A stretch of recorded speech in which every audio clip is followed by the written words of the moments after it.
que agora deu, né? A palma, ela não é, vou explicar. Parece esquizofrênico, né? Mas é que daí se tu bate a palma, tu sabe onde é que tem que começar a casar o áudio. Agora eu tô aprendendo muito essas crianças que ensinam no YouTube, é impressionante, elas sabem muito, certo? Então tá. Bom, queridos, bom dia. A gente vai começar agora com a nossa aula, não é? Continuação da nossa aula 3 aí e tal, de modelos atômicos, que é uma aula, início da aula 4 e tal, que é uma aula bem importante para URGS, não é? Como a gente já havia conversado, o Enem não cobra muito a parte de atomística, por quê? Não traz tabela, não menciona muito isso, todas as abordagens do Enem acabam convergindo mais com aquela parte industrial e tecnológica da química. Isso é muito mais teórico, então não vai muito de acordo com a proposta ou viés metodológico das questões do Enem. Logo, é muito raro encontrar alguma coisa disso na prova do Enem. Esse ano foi a única questão de tabela do Enem que eu vi na vida, nunca tinha visto. Eu acho que eles se equivocaram até ao colocar, porque nunca foi questão do Enem desde 98, tabela periódica. Tudo bem? Então, essa linha de atomística toda é para a prova da URGS. E hoje a gente vai dar sequência ao modelo de Rutherford com o Bohr e tal, e as suas concepções, e também vai ver algumas coisas sobre o modelo atual, o átomo moderno, como a gente chama, que é do início do século XX, de 1932, super moderno, uma coisa bem dia a dia, assim, bem contemporânea. A gente pode chamar de átomo vintage já, porque, né, enfim, convenhamos, de moderno não tem nada. Mas como funcionam essas coisas? Na aula passada, só para dar uma resgatada, a gente fez uma leitura da evolução atômica. Tá? Então o professor falou desde o modelo de Demócrito e Leucipo, Leucipo e Demócrito, lá na Grécia Antiga, até o modelo de Rutherford, que foi o modelo mais revolucionário para a época. Afinal, ele falou de um átomo descontínuo, certo? Então, nessa evolução de átomo, a gente pode perceber algumas características. Lá na Grécia Antiga, no século V a.C., tá aí, ó, V a.C., o átomo era uma bolinha, maciço, indestrutível, indivisível e não tinha base experimental. Não é? O Leucipo de Mileto e o Demócrito de Abdera, eles achavam que átomos de sólidos eram iguais, todos, de líquidos eram iguais e de gases também. Os sólidos eram pontiagudinhos, todos quadradinhos, por isso que eles não escorriam, não eram fluidos. Os de líquidos eram redondinhos, os de gases também, por isso que eles escoavam pelas coisas. Essa era a ideia de átomo deles. Depois veio Dalton com a sua teoria massa, não é? A sua teoria de leis ponderais, falando de Lavoisier, falando de Proust e comprovando o átomo também de Demócrito e de Leucipo, que era um átomo bolinha.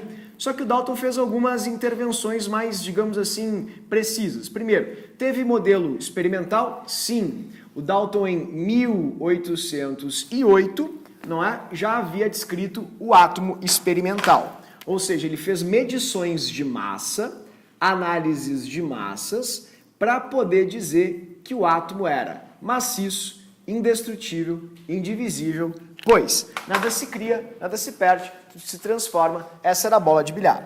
Na sequência, a gente viu o grande crescimento dessa coisa chamada eletricidade. Então, em 1897, a eletricidade foi agregada à matéria com o átomo do Joseph John Thomson, do JJ, onde ele fez a maior e mais absurda análise ou relação atômica. O átomo deixou de ser uma bolinha e passou a ser um fluido, uma massa fluida positiva, tipo um pudim, um panetone, pensemos assim, com as cargas negativas incrustadas nela. Ou seja, havia na matéria divisão. A matéria não era formada por uma bola de bilhar, e sim por um pudim de passas. E paramos na aula passada, no momento crucial, foi o momento da, digamos assim, de vanguarda na ciência, onde a gente teve um incremento na matéria de uma coisinha chamada radioatividade, com um dos maiores cientistas experimentais, o Rutherford, que tinha ele falava muito alto, gritava com todo mundo e tal. O pessoal tinha vários avisos de silêncio no laboratório dele, porque ele até atrapalhava os experimentos, afinal, trabalhava com ondas, então se tu ficar gritando, o equipamento perde a precisão, o equipamento vai marcar coisas que não devem ser marcadas. E o Rutherford veio com o modelo mais esquizofrênico para a época, porque ora como assim o átomo é núcleo, o átomo é descontínuo, como é possível haver espaços vazios na matéria? Então, o Rutherford provou isso com a sua análise de partículas radioativas que passavam pela matéria, tendo raríssimos desvios, 1 para cada 10.000, e isso fazia com que se percebesse a existência desses vazios. Então a gente parou aqui. Essa é a sucessão cronológica, obviamente posta no rápido, assim, muito, muito rápido, não é? Porque se passaram mais de 2.400 anos nessa parte, e a gente hoje vai chegar no cientista que ajudou a explicar o modelo de Rutherford. Por quê? A comunidade científica não aceitava isso, porque ia contra as leis de Newton. Afinal, cargas de sinais opostos precisam se atrair. E aqui elas se atraem, claro, óbvio, mas o que faz com que o elétron se mantenha, se perpetue, girando o tempo todo aqui nesse nível, sendo que se houver atração de acordo com as leis de Newton, deve haver uma desaceleração desse elétron, ou seja, ele vai diminuindo sua energia cinética e vai colidir com o núcleo. Então ninguém aceitava isso, o pessoal falou assim, ó, como é possível o elétron ficar girando num vazio? Longe do seu corpo atrator. Se há uma força de atração aplicada no elétron no sentido do núcleo, essa força tem que desacelerar o elétron, de acordo com as leis de Newton. E o elétron vai colidir no núcleo, formando um pudim de passas. Está tudo errado, o sistema planetário do Rutherford é uma falácia, é uma mentira. Só que o que eles não sabiam é que o Rutherford, por ser um professor tão brilhante e tão cativante também, mesmo sendo meio grosseiro, ele tinha muitos alunos geniais. Por exemplo, ele inclusive orientou o Darwin. Ele foi o professor orientador do projeto de doutorado do Darwin. E ele tinha um outro, digamos, aluno brilhante que era muito bom em matemática e estava super atento às leis e regras que estavam surgindo no início do século XX. Esse cara se chamava Niels Bohr. Então, para a gente poder falar agora de Niels Bohr, vou botar aqui os pontinhos, vamos lá? Eu vou mostrar para vocês algumas coisas que aconteceram no início do século XX. Tudo bem? A gente vai começar aqui com um cara que todo mundo conhece, que tem uma língua grande, ou na verdade tinha, e um cérebro maior ainda. No início do século XX, ó, século XX, bem no começo do século XX, ali por 1901, 1900 e pouquinho, tudo bem? Ó, DC, assim. Esse cara chamado Albert Einstein descobriu uma coisa de bastante interesse da comunidade científica.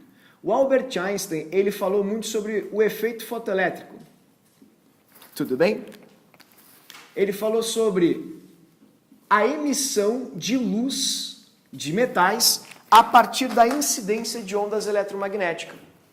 O que ele disse? Ele falou o seguinte, que os físicos da época acharam muito engraçado que ao, por exemplo, aquecer algumas chapas de metais, esse aquecimento gerava um brilho muito intenso. E esse brilho gerava uma eletrização da chapa. Ou seja, se a gente aproximasse essa chapinha de polo negativo, ela sofria desvio. Se aproximasse de polo positivo, ela sofria atração. Como assim? Como é possível eu emitir luz ou calor sobre a chapa e ela se eletrizar? Eles não conseguiam entender muito bem isso. E aí o Einstein inventou uma regra que era a regra do fóton. Ele falou que quando a luz incidia nessa chapa, essa luz provocava justamente digamos, uma retirada das cargas negativas que haviam nessa chapa.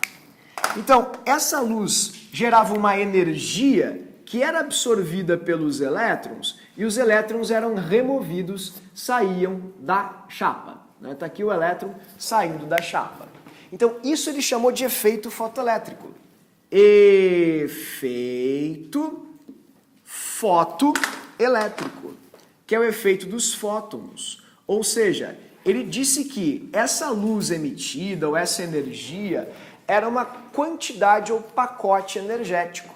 Fotoelétrico, que fazia com que os elétrons absorvessem essa energia, ficassem mais energizados e literalmente saíssem do material. Então ele chamou inclusive essa quantidade de energia luminosa absorvida de fóton, dessa forma. Ele disse, quando os elétrons absorvem essa onda eletromagnética, eles ficam mais energizados e acabam se desprendendo dos materiais. Um outro cientista que era muito amigo dele e que ajudou bastante mesmo a explicar esse movimento de estudos de ondas e de luzes foi um cara chamado Max Planck, que bem no comecinho também do século XX ajudou muito a entender esse princípio ondulatório da matéria. O Max Planck, inclusive, criou uma equação que cai muito em física. Essa questão, inclusive, caiu em 2016 na parte de física moderna. O Max Planck falou assim, ó, tu já viu a luz verde? Luz verde, vamos supor que tem aqui um raio de luz, assim, ó, verde. Verde. Pensa assim, ok? Tá, o que significa isso? Ó, significa que eu tô vendo verde. Tá, não é isso aí não. O verde, na verdade, ele é uma onda eletromagnética. São ondas que se propagam tanto em níveis ou em eixos, não é?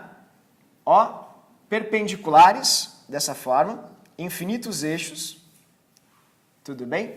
Essas vão ser as ondas, elas se propagam tanto no eixo, assim, X, quanto no eixo Z, pensemos assim, fora do plano. Isso é uma onda eletromagnética. Deixa eu desenhar isso de um jeito mais fácil para ficar mais simples. Assim, ó. Ela se propaga num eixo, desse jeito, e se propaga também num outro eixo perpendicular, em infinitos eixos possíveis. Isso é uma onda eletromagnética, segundo, não é, o Max Planck. Tudo bem?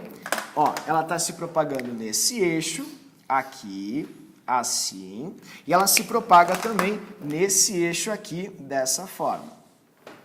Assim. Então, essa onda eletromagnética para ele condizia com energia. E as pessoas achavam que qualquer coisa que se movimentasse de um ponto de menor energia para maior tinha uma variação de energia constante. Ou seja, por exemplo, quando eu saio desse ponto de maior energia potencial para menor energia potencial, o que aconteceu foi, gradualmente, a energia foi diminuindo, diminuindo, diminuindo. E a energia cinética gradualmente foi aumentando, aumentando, aumentando. Como se fosse num carro, entendeu? Como se tu fosse acelerando o carro de 20, sei lá, a 60. Passa de 20 para 21, para 22, para 23, e o Max Planck disse assim, não é assim, não é assim. Na verdade, o que acontece é um salto de intervalos, de pacotes de energia. Tipo, a gente sai de um estado energético e pula para outro. No mundo macro isso é muito sutil, mas no mundo micro esses saltos são gigantescos. E aí ele inventou a ideia de pacotes energéticos. Havia pacotes energéticos.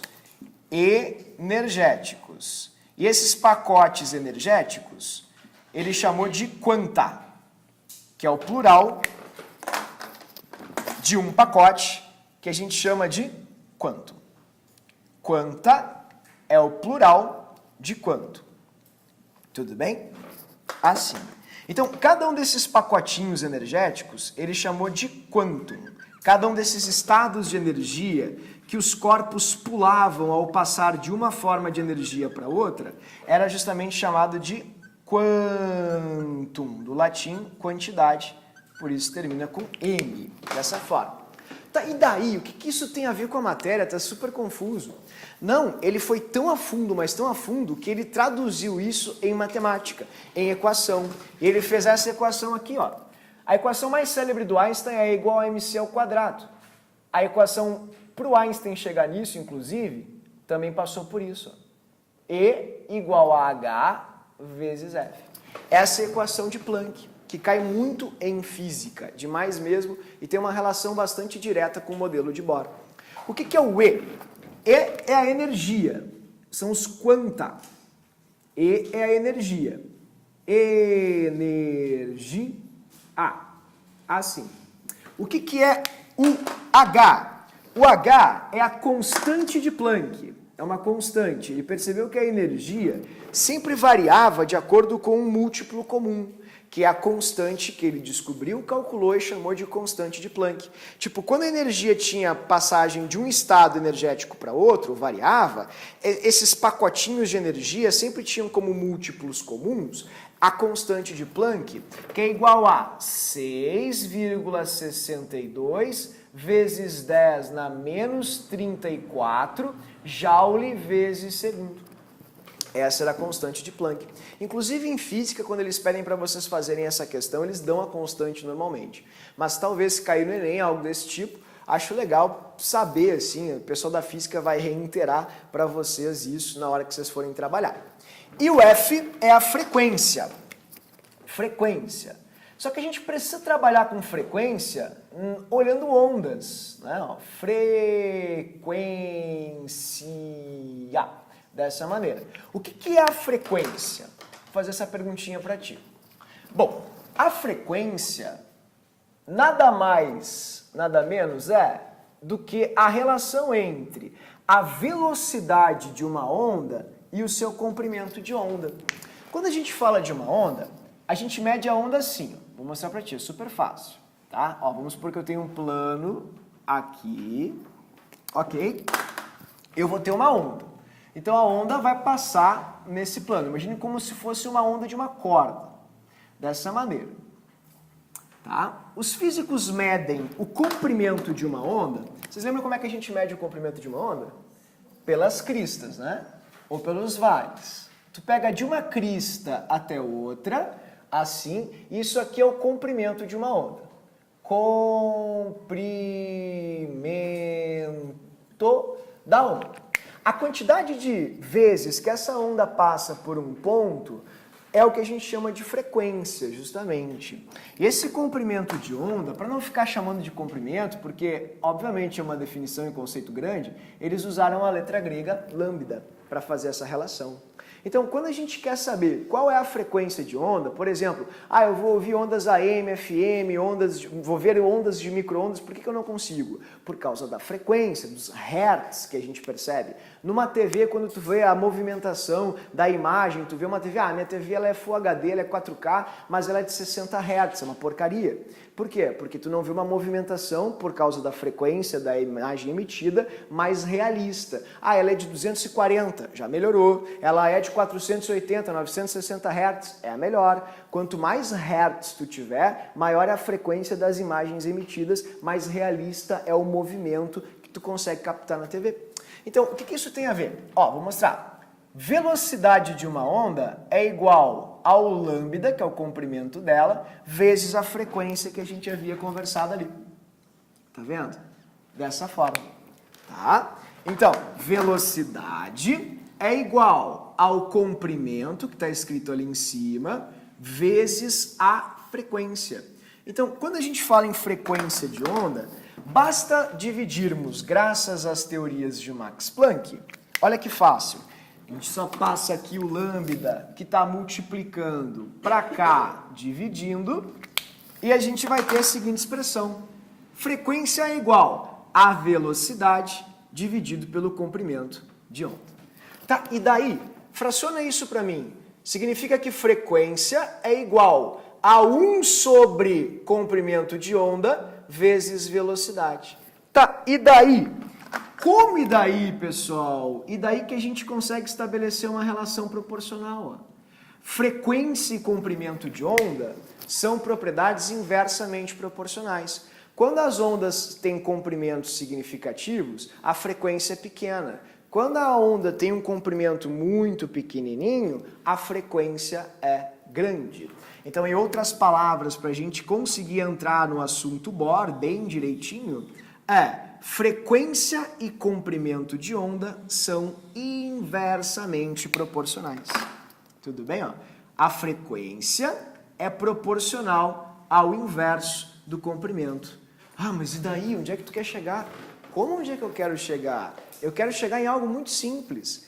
Cores. Tudo que tu enxerga que é colorido tem uma energia graças à equação de Planck. Então, se tu enxerga um azul, o azul tu só enxerga porque ele emite uma certa energia em Joule que tu captura e o teu sistema nervoso interpreta como azul. Bem como vermelho, bem como verde, assim vai. E isso instigou bastante o Bohr a tentar explicar o que o Rutherford não explicou. Como é que o elétron fica girando aqui, assim, preso a uma órbita sem colidir com o núcleo, se existe uma força de atração para com o núcleo? Ele deveria girar, girar e bater, mas não bate. Por quê? Então a luz ajudou muito o Bohr a trabalhar isso. Eu vou mostrar para vocês como ele fez essas deduções. Tá? Então tudo aconteceu aqui em 1913, um ano antes da Primeira Guerra Mundial. Foi uma guerra absurdamente incivilizada, as pessoas nem sabiam guerrear com a tecnologia que tinham naquela época. E também era uma época onde futebol estava em bastante evidência, tanto que o Bohr e o irmão dele eram zagueiros da seleção da Dinamarca. E eles largaram o futebol, principalmente ele, porque ele falou, eu quero uma coisa que me dê prestígio, que me dê, né, satisfação pessoal e me dê dinheiro. Veja só, o que ele foi fazer foi ser físico. Engraçado que ele foi laureado com o Nobel, né? E como zagueiro, pensamos assim, ele não tinha muito futuro. Então, tá aí o Niels Bohr, o cara mais carismático da ciência, sorrisão, gente boa, um dos melhores alunos que o Rutherford já teve. O que o Bohr fez? O Bohr fez isso aqui, ó. Vocês vão conseguir perceber agora ali, ó.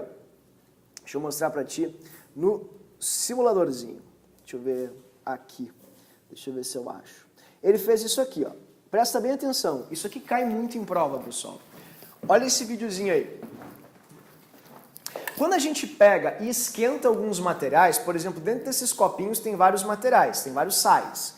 Sulfato de cobre, cloreto de bário. Ó, se eu esquentar, ou seja, se eu puser fogo neles, olha o que vai acontecer. Tá vendo? Tu pode fazer isso em casa, tu pode chegar hoje, ó, cloreto de cálcio, sulfato de cobre. Deixa eu dar um pause aqui que eu preciso que tu anote umas coisinhas. Isso é muito importante, tá? As provas cobram isso, e cobram bastante, certo? Por exemplo, tem 3 apenas que eu peço muito que vocês anotem, tem que saber, tá? Quais são os 3? Primeiro, cálcio. Cálcio. Cálcio faz vermelho. Então, se tu chegar hoje em casa e puser na boca do teu fogão, no cooktop, jogar um punhado de NAN, que é aquele leite, não é, que se dá Wesley, teu irmão mais novo. O NAN, ele é riquíssimo em cálcio. Se tu puser no fogo, vai ficar assim, bem vermelho mesmo. Se tu arrancar um fio de luz qualquer, desencapar com uma faca afiada e puser em cima, sobre a chama do fogão, ela vai ficar verde. Cobre é verde, tem que saber. Vocês vão achar questões sobre isso, inclusive, na prova. E o último que eu peço, assim, por favor, lembrem, não precisa saber de todos, mas esse tu tem que saber, que é o mais importante, por sinal, é o sódio. O sódio é amarelo. Tá? Eu duvido que eles cobrem algo além disso. Eu duvido. Mas esses 3 vocês têm que saber. Porque isso aqui a gente usa demais para vários testes analíticos. Por exemplo, tu, sei lá, tem uma capitania hereditária, né? Tu tem lá terras, tu é aristocrata, aí tu vai fazer, achei um poço artesiano. Opa, tenho água em abundância. Só que tu vai ter que chamar um químico para aquele químico ver se não tem lá cobre dos pesticidas, chumbo, se não tem um glifosato que vai causar um câncer na tua família. Então, como é que tu faz? O químico vai lá, pegar uma amostra e ele vai queimar a amostra. Se a amostra der, por exemplo, verde, tu não pode mexer naquela água, porque significa que tem quantidades de cobre naquela água que são tóxicas. Se a amostra der vermelho, tu deve tomar bastante aquela água, porque ela vai evitar quaisquer casos de osteoporose na tua família. Agora, se a água der um amarelo bizarro, assim, muito forte, o que vai dar uma pedra nos rins, o pessoal vai ter hipertensão, problemas cardíacos. Então, o químico faz isso para analisar justamente as substâncias que existem nas amostras. E o Bohr fez isso. Ele começou a queimar as coisas e perceber que os elementos emitiam luz. E essa luz emitida, ó, ela facilmente poderia ser decomposta. Como assim? Assim, ó. Vocês já viram isso? Quando a gente passa, por exemplo, a luz branca num prisma, pode ser até uma gota de água, a gente enxerga as cores do arco-íris, sim ou não? Isso aqui a gente chama de espectro. Espectro. No caso da cor branca, ela é formada por todos os espectros de luz da faixa do visível, ou seja, as ondas de luz que eu consigo enxergar. Mas dependendo da luz emitida, não é assim. Quer ver? Eu vou mostrar para vocês aqui a luz emitida quando a gente queima alguns elementos. Por exemplo, deixa eu ver se eu tenho do hidrogênio aqui. Hidrogênio, Newton, não. Esse aqui tem hidrogênio, eu acho. Tá ali, mercúrio, hidrogênio, achei aqui. Ó, esse aqui são os espectros de alguns elementos, tá? Tipo, aqui é neônio, não dá pra ver que tá muito pequenininho. Esse aqui é o hidrogênio, esse aqui é o mercúrio, e o de baixo, eu não lembro. Esse aqui é da luz branca. Tá conseguindo enxergar isso? Tudo bem? Quando eles pegaram, ou no caso o Bohr pegou o hidrogênio e queimou, fez daquele jeito ali que vocês viram, a luz que era emitida, ela não era contínua. Quando ele fracionou essa luz, ele percebeu que a luz fracionada ou decomposta pelo prisma emitia algumas cores bem separadas, tá vendo? Ó, um tracinho de cor aqui, um tracinho de cor aqui. Que estranho isso, né? Eu vou mostrar o do hidrogênio para vocês. Ó. Ele emitia vermelho, a cor que o hidrogênio emitia quando ele era aquecido, decomposta, fazia vermelho, fazia um tracinho amarelo e faziam vários tracinhos próximos. E depois se descobriu com a série de Lyman que eram ondas ultravioleta que a gente não captura de acordo com a nossa capacidade, nosso sistema nervoso. Mas observem bem, ele ficou chocado. Pô, como assim? Quando eu esquento o hidrogênio e eu passo a luz do hidrogênio num prisma, tipo, como é que eu esquento o hidrogênio? Tu faz com uma lâmpada. É bem fácil. Tu pega uma lâmpada e bota gás hidrogênio dentro. Quando a gente bota o gás hidrogênio dentro, essa lâmpada emite uma luz. Aí tem a luzinha dela aqui, ó. Luz com gás hidrogênio. Hidrogênio.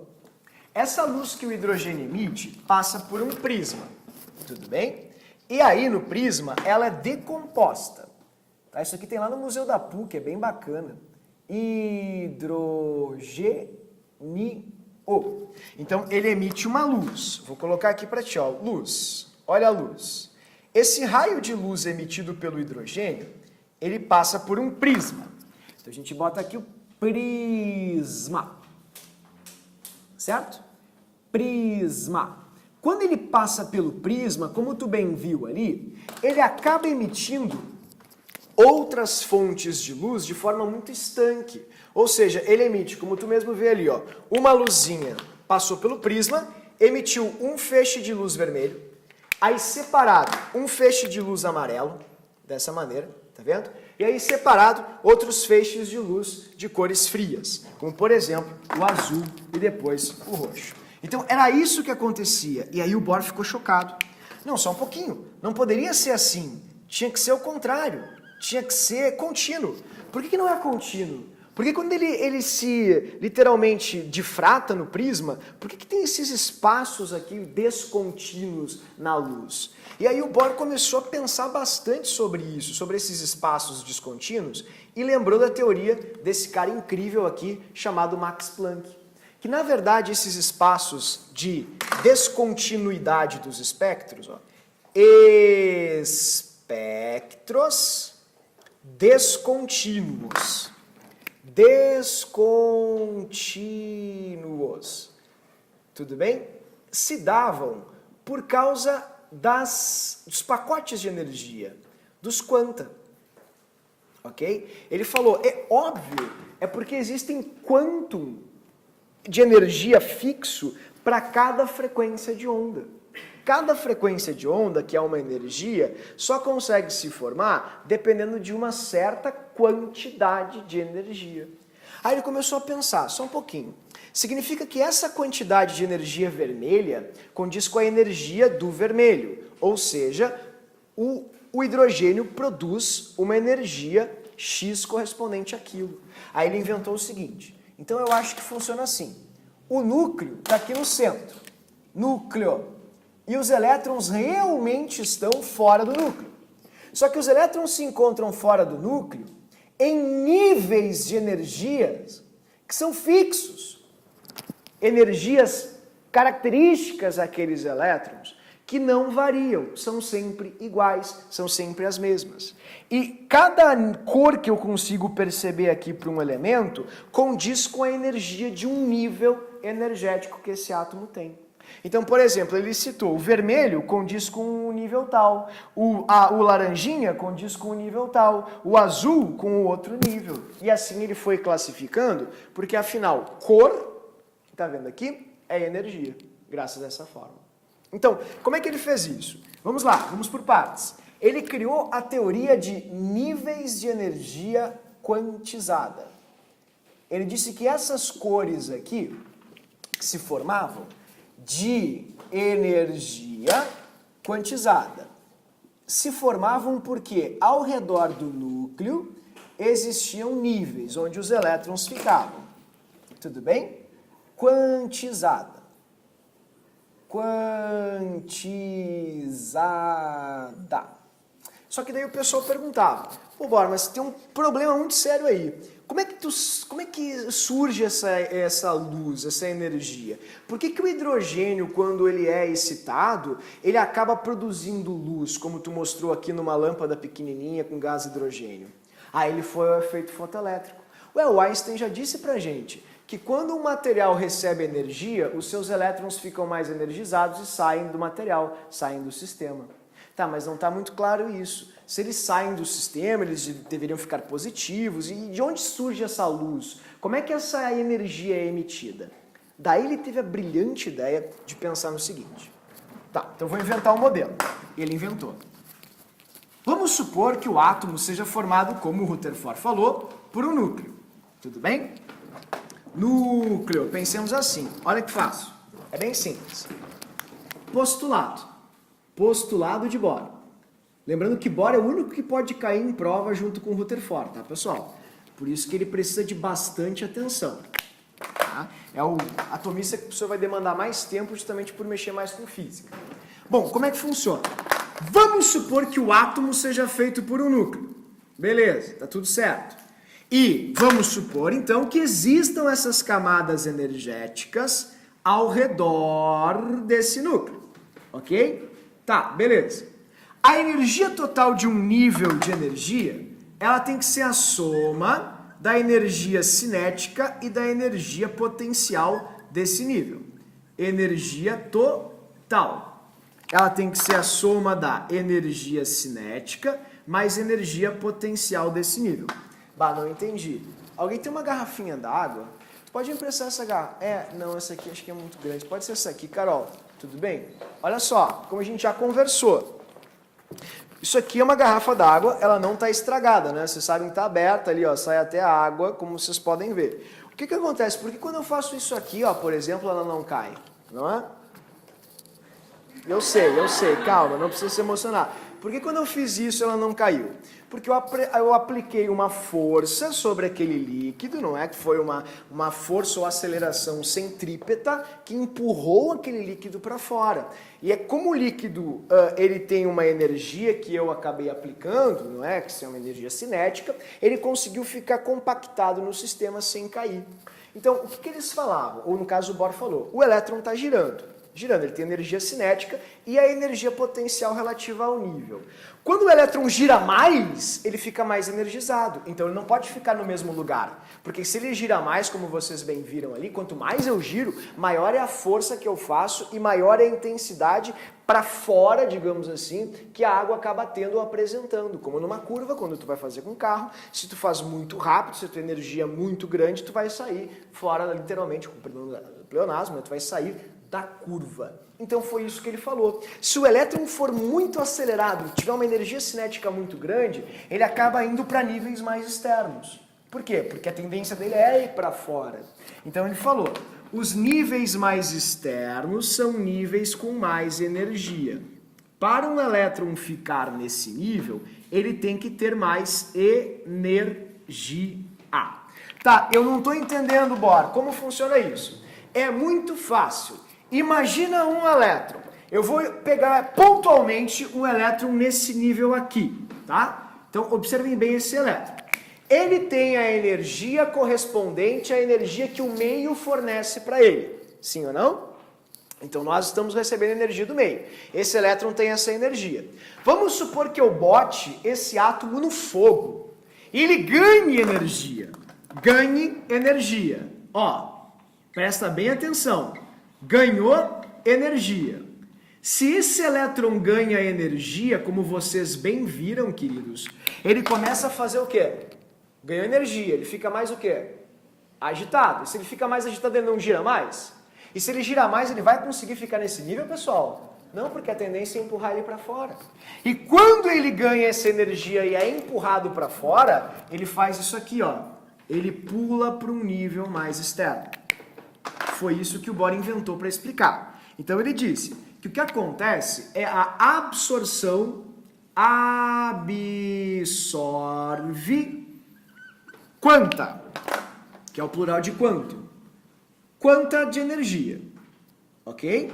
Então, quando ele absorve quanta energia, seja ela elétrica, calorífica, mecânica, luminosa, não importa. Se ele absorveu quanta de energia, ele acaba indo para um nível mais energético, tudo bem? Só que qual o problema? Isso é engraçado, as pessoas não explicam isso muito bem, quer ver? Olha só que interessante. Qual o problema? Quando tu bota sal no fogo, ele fica eternamente no fogo? Não, tem uma hora que ele não vai mais ficar no fogo. E tem um outro detalhe. Quando tu excita um elétron, ele passa para um estado energético mais excitado, questão da URGS desse ano, esse lugar fica vazio. Sim ou não? E se esse lugar ficar vazio, ele fica literalmente, eu posso dizer, puxando esse elétron de volta em virtude da atração com o núcleo. Então o que acontece? Ó, tu bota o sódio no fogo, aquele elétron não vai ficar exposto sempre à mesma quantidade de energia correspondente à chama. Quando ele dissipa ou aquela energia já não é mais fornecida para ele, esse elétron vai se submeter, ou seja, vai sucumbir à força de atração que o núcleo está fazendo a ele. Então ele vai acabar voltando ao seu nível original ou seu estado energético, não é? Primordial, liberando esse excedente energético. Só que essa energia que ele libera, não é? Ao se desacelerar, ele sempre libera, queridos, na forma de luz. E, graças ao Einstein, a gente sabe que a energia ou pacote energético luminoso é chamado justamente de fóton. Então ele libera fótons, que é a luz. Então essa foi a explicação que o Bohr deu para que as pessoas consigam aceitar o fato de que sempre que eu esquento algum material, ele libera corzinha. E essas cores que o material libera, como vocês podem ver aqui, elas correspondem aos níveis de energia que o átomo possui. Tudo bem? Então, foi graças a isso que ele conseguiu determinar todos os níveis de energia, graças aos saltos do hidrogênio. Ele começou fazendo com hidrogênio, vou até colocar aqui para você. Ele pegou o átomo de hidrogênio e começou a distribuir os níveis. Ele fazia nível 1, nível 2, nível 3, nível 4, nível 5, foi assim que ele fez. E assim foi. Aí ele percebia que quando ele passava de um nível X para outro, por exemplo, do nível 3 para o 2, ele emitia uma luz, uma cor de luz. Luz vermelha. Assim. Quando ele passava, tá aqui, né, o hidrogênio, de um outro nível, ó, para o nível 2, ele emitia uma outra coloração de luz. Luz amarela, dessa forma.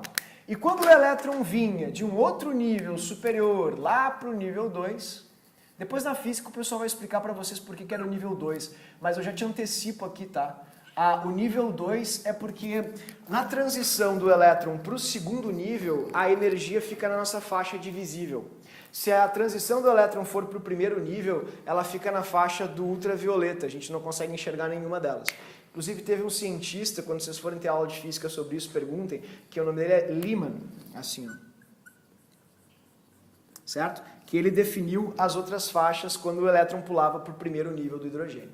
Então, graças a essas cores liberadas pelos saltos dos elétrons, o Bohr falou que o átomo possuía, vamos lá, postulado, níveis de energia. Níveis de energia, que também podem ser chamados energia, que podem ser chamados de estados de energia estacionária ou estados estacionários de energia. Por que tu está falando isso? Eu não estou entendendo, está sendo muito específico. É que a URGS esse ano cobrou estados energéticos e todo mundo se atrapalhou. Mas o que é um estado energético? É um nível de energia. É a mesma coisa. Eu não entendi direito, tipo, como que a luz incidida de átomo de hidrogênio com a mesma frequência poderia excitar mais uns elétrons? Não é a mesma frequência. Aí que tá.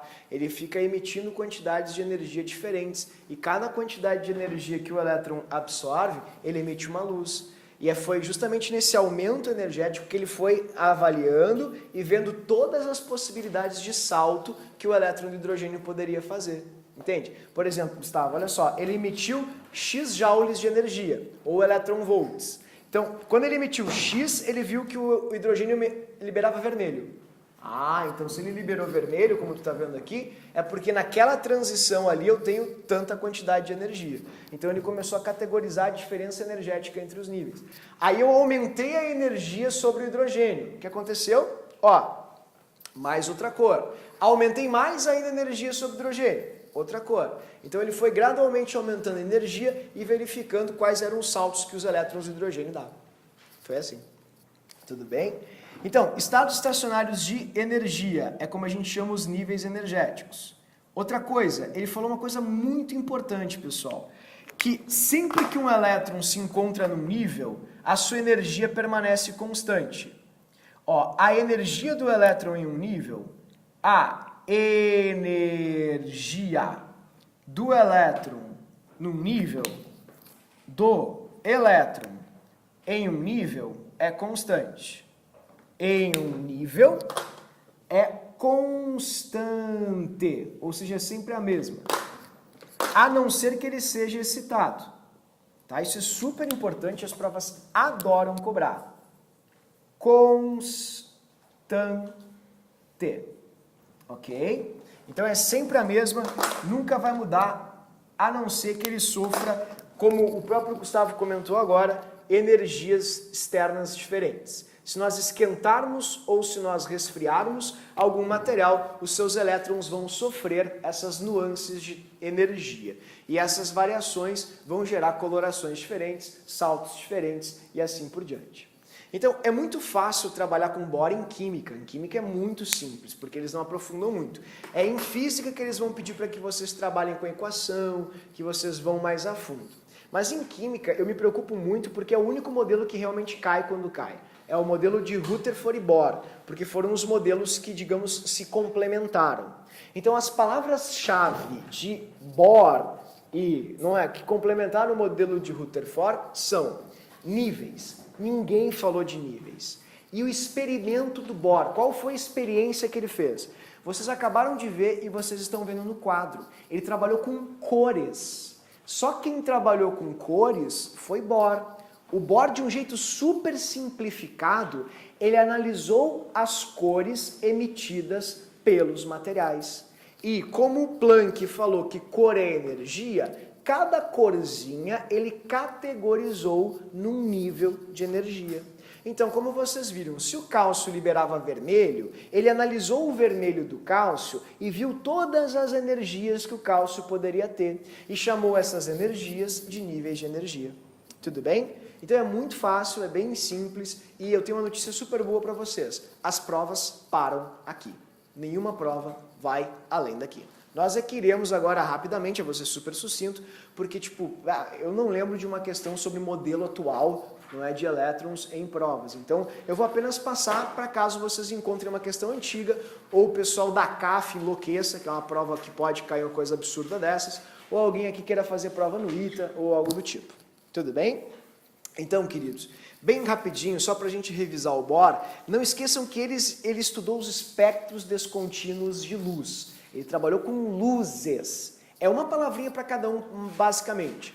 Dalton é massa. Thomson, eletricidade. Rutherford, radioatividade. E Bohr, luz. Só isso. É uma palavrinha para cada um. E pensem bem nisso. Quando essa questão cai, ela é uma questão muito fácil. E eu fiz questão de ser bem profundo e mostrar bastante física para ti, justamente para que vocês não encontrem problemas na prova. Como, por exemplo, os estados energéticos ou estados de energia. É a mesma coisa que nível. Nível ou estado de energia são termos afins. Tudo bem? E o que o Bohr falou? Como é que é possível um elemento emitir luz? Por causa dos saltos eletrônicos. O elétron absorve energia e vai para um nível energético mais excitado. Quando ele volta ao seu nível de origem, ele devolve essa energia na forma de luz sempre. É super fácil, roteirinho pronto, duvido que vocês tenham dificuldades. Tudo bem? Então eu gostaria de convidá-los agora a fazer a questão da URGS desse ano, que foi uma questão muito bacana e há muito tempo não era cobrado dessa forma na prova. Aliás, ali tem um quadrinho, né? Onde vocês têm os níveis e as cores e o espectro do hidrogênio. Nesse quadrinho, por favor, vocês podem colocar aqui o postulado dele, que é justamente as características do elétron. Ok, queridos? Bom, vamos lá. Eu vou mostrar para vocês a questão da URGS desse ano, que é uma questão bem bacana e super fácil, sobre justamente o Bohr, e o Rutherford. Onde está você? Questão 45, 40 e... Achei. 44. Aqui, Mangolão. Desculpa, não tinha visto. Fechou. Questão 44, questão da URGS desse ano. Super fácil a questão, não é? Talvez... Vá saber quanto tempo vai demorar de novo para cair modelo atômico na prova da URGS. Vamos lá? Olha aí.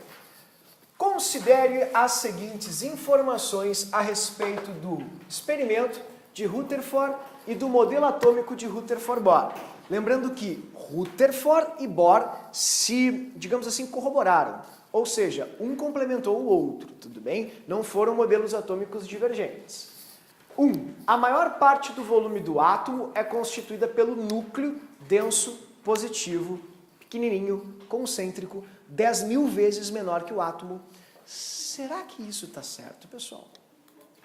Pensem bem.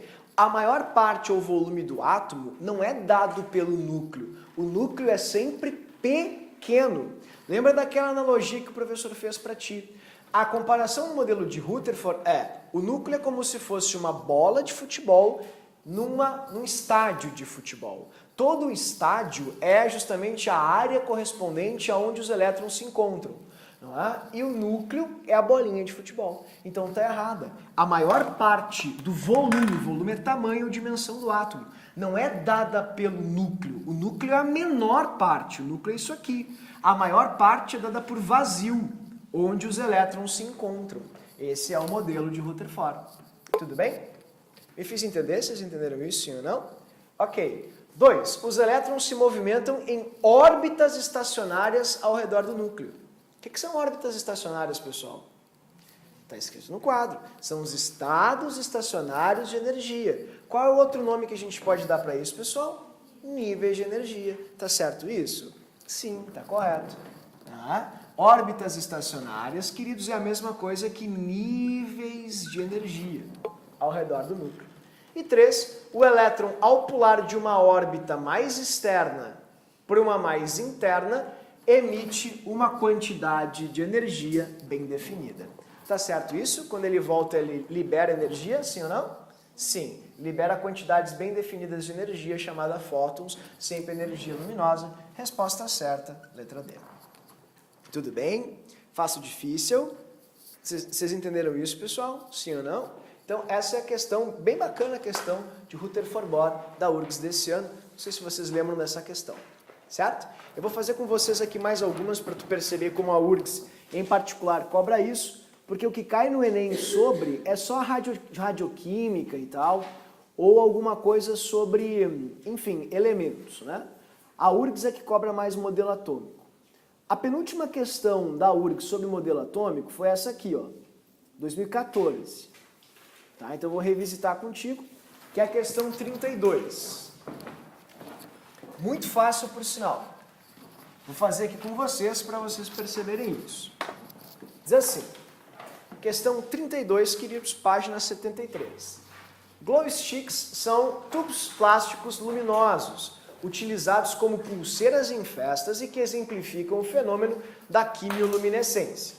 Eles contêm uma mistura que inclui difeniloxalato, que é um corante.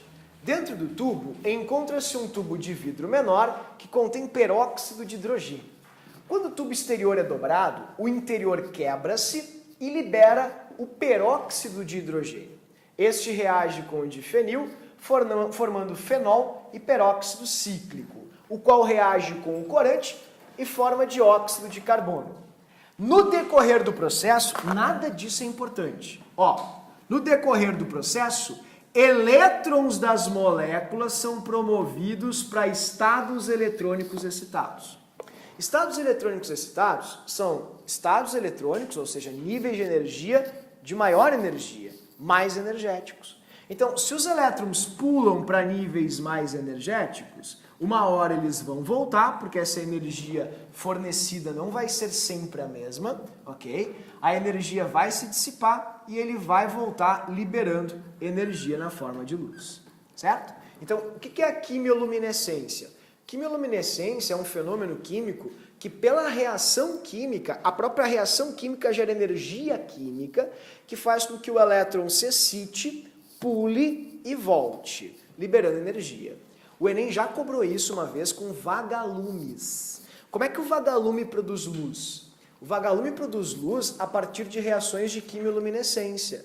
Vocês já viram no CSI que eles usam uma luz negra para verificar quando teve sangue ou alguma coisa assim? Fenômeno da quimioluminescência também. Tu promove reações químicas, os elétrons pulam, voltam e liberam energia. Mas os vagalumes já caíram na URGS, no Enem. Eles mostraram a reação que acontece num vagalume, é uma reação química que produz energia química e recita o elétron volta e libera energia. Em suma, tudo que tem luzinha é pelo mesmo motivo. Saltos eletrônicos. Tudo bem? Então, emissão de CO2. Se fosse assim, tu sopraria alguma coisa e viraria uma lanterna. Tá errado. Oxidação do peróxido. Não tem nada a ver com oxidação, explosão, queima. Nada a ver. Adição de elétrons excitados. Não, ninguém joga elétron no processo. É o próprio elétron que se excita, gira mais, pula, volta e libera energia. Retorno dos elétrons excitados para um nível inferior de energia.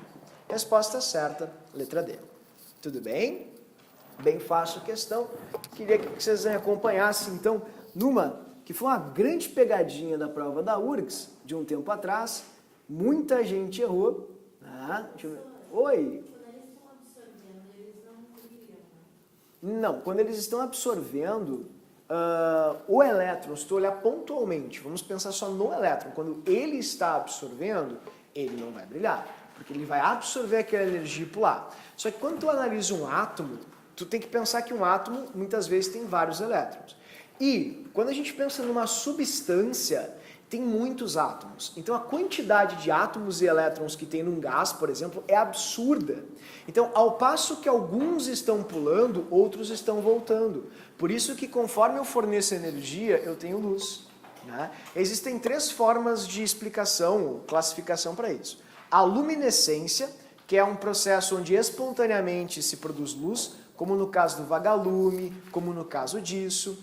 A fluorescência, que é das lâmpadas fluorescentes, que são materiais que emitem luz conforme eles recebem energia, tá? E a fosforescência, que é a dos interruptores. Tu desliga a luz e ele brilha, porque ele ficou absorvendo energia por muito tempo e ele vai devolvendo essa energia. Tudo bem? Eu queria que vocês fizessem comigo para a gente encerrar a 21. A questão 21 que está aqui embaixo, ela foi muito bonita, porque ela trouxe uma ferramenta da filosofia para a gente aqui e que atrapalhou muitos alunos. Olha só o que ela diz. Ela diz assim: na experiência de Rutherford, que foi na verdade realizada por 2 de seus orientadores, orientandos, o Geiger e o Marsden, serviu para refutar especialmente o modelo atômico D. O modelo de Rutherford refutou o modelo de quem? Página 70, questão 21. Para a gente responder essa pergunta, a gente precisa saber o que significa a palavra. O que significa refutar? Negar, falsear, contrariar, contra-argumentar. Então, o modelo de Rutherford contrariou o modelo de quem, queridos? De Thomson. Parabéns. Porque ele falou que o átomo não é um pudim. O átomo é uma esfera rica em vazio. Ou seja, a maior parte ou volume dessa esfera é vazio. E bem no centro, bem pontual, bem pequenininho, existe um núcleo. Foi isso que o Rutherford falou. Tudo bem? Então, é bem fácil a questão de modelo atômico em si. Repito, as provas cobram sempre do mesmo jeito, então eu duvido que vocês tenham dificuldades. E muitas questões ali tem algo sobre o modelo atual, tá, pessoal? Que são questões mais antigas. Então, eu vou falar para vocês sobre o modelo atual de forma bem pontual, porque ele não cai muito mesmo, ok? E a gente vai focar em algo que eu aposto hoje contigo, que vocês vão encontrar na prova, que é a partícula subatômica. Eu faço um bolão com vocês. E é uma questão barbada, acredite. Que é próton, elétron e nêutron. Então, só para a gente fechar a historinha do átomo e vocês enxergarem coisas legais, eu vou mostrar para vocês aqui o que é esse modelo atual, como ele variou, como ele mudou, o que aconteceu, certo? Repetindo, as provas travam o, digamos que, edital nessa parte, no modelo de Bohr. Elas não vão além do modelo de Bohr. Mas tem algumas provas que não fazem essa limitação, não fazem esse filtro. Então, por exemplo, a prova da PUC pode cobrar modelo atual, a prova da CAF, provas diferentes, Unicinos não tem esse filtro também. Então, se vocês forem fazer alguma outra prova fora da URGS e Enem, vocês podem encontrar sim o modelo atual, tá? Então, eu vou ser bem breve, bem objetivo. Lembrando que o modelo atual, ele cai na URGS em física apenas, em química não cai. Tudo bem? Em química o pessoal não foi com o edital até modelo atual. Então eu vou fazer aqui para ti, brevemente, o que significa isso, o que é esse tal de modelo atual, o que eu preciso saber. Vou passar um videozinho para ti também, certo? Então, vamos lá. Modelo atual. O que é o modelo atômico atual? Como é que a gente enxerga o átomo hoje em dia? O modelo atual, pessoal, ela é um modelo visto não pela tecnologia. O máximo que a gente chegou de precisão atômica é isso aqui, ó. Isso aqui é uma amostrinha de uma substância com uma técnica chamada de microvarredura por tunelamento, onde por impulsos eletromagnéticos tu consegue fazer tipo um sonar eletromagnético, tu consegue achar as partículas constituintes. Só que, convenhamos, a gente estudou um monte o átomo, né? Tu vê o nível de energia aqui, vê o núcleo. Então, isso foi o máximo que a gente conseguiu chegar. Tudo bem? Ninguém conseguiu chegar além disso. E a gente sabe, graças à matemática, que tem muito mais por detrás. Eu vou mostrar para vocês. Tudo começou ali com vários filósofos e cientistas criando um modelo, olha só, modelo matemático e probabilístico. Matemático e probabilístico. Essa palavra é muito importante. É um modelo de probabilidades. Probabilístico.